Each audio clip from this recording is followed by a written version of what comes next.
There's nothing worse than finishing an anime bored. If a show doesn't have this covered, don't even try touching any of the so-called deep stuff. I won't even be awake.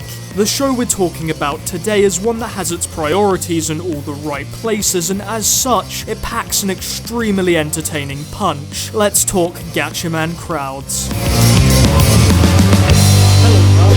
Gatchaman purposely chooses to set no limits. From weird aliens to bombastic gacha transformations, it grabs everything it can do with the medium and uses it to its full potential. I mean, that's an achievement on its own. Knowing that this wouldn't work anywhere better than in an anime is a sign of a good show, which it really is. In fact, in my mind, it's the perfect modern superhero anime. When I say that, of course I mean in an obvious sense. This is a modern interconnected setting where a social network powers communication and really fuels society, but I also mean it in the way it delivers its narrative. This isn't a 90s Power Ranger-like anime. Sure, there's still bad guys to defeat whose sole intent is to destroy everything, but it actually highlights the importance that everybody needs to get with the times, even superheroes. Before Hajime enters the scene, a strict rulebook governs the gacha squad, and it's got just about every cliche you could think of thrown in there. And as one might expect, this really doesn't work today. She takes these rules and completely turns them upside down. Don't instantly fight an enemy, try to befriend them first, and well, if they're not into that, spread awareness. The modern world is not one where superheroes stay undercover and in the shadows, it's one where they have Twitter accounts and actively involve the public. Sounds stupid to you? Well, my friend, you are wrong. This is the 21st century. It's this reinventing of superheroes that really got me interested in the show and truly made for an exciting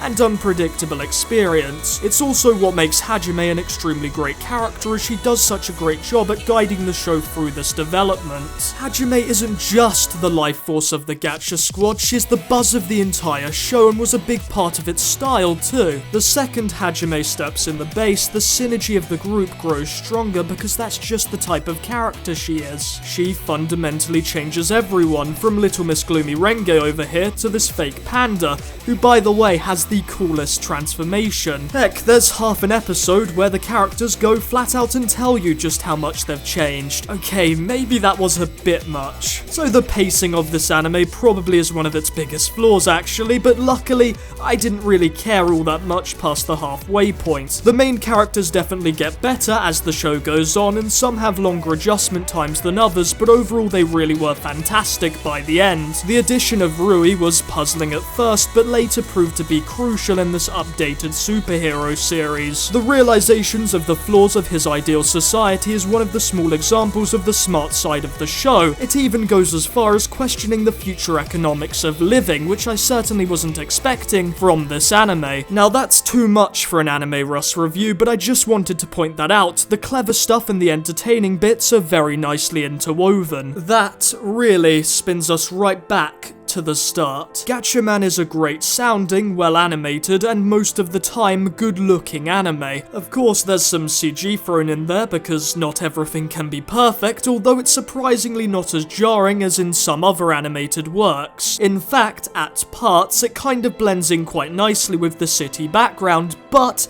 you didn't hear that from me. Even the soundtrack's odd mix of drum and bass, string and just about everything in between really came together to work with the show perfectly. It's the kind of music that you would associate with being lively, and as such it matches most of the characters and the vibe to a T. Sticking with the well-fitting, I have to give special props to the voice acting in this series, because it was really well casted. I've mentioned Kotori Kawai, e.g. Renge, as Utsumiya, who did a really great job with the whole shy to fun transition. Guess who caused that? But taking the crown, as you might expect, is Hajime, who by far is the best girl I've seen in a while. So good in fact that I even made her my new hummingbird avatar. Shocking, right? Her seiyuu nails that energetic, quirky girl tone, and I love me some of those. And the dub, well, fuck that.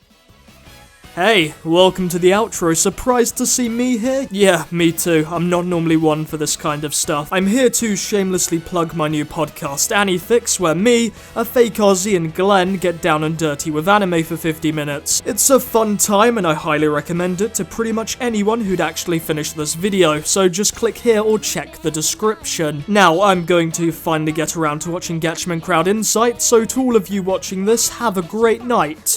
Or day.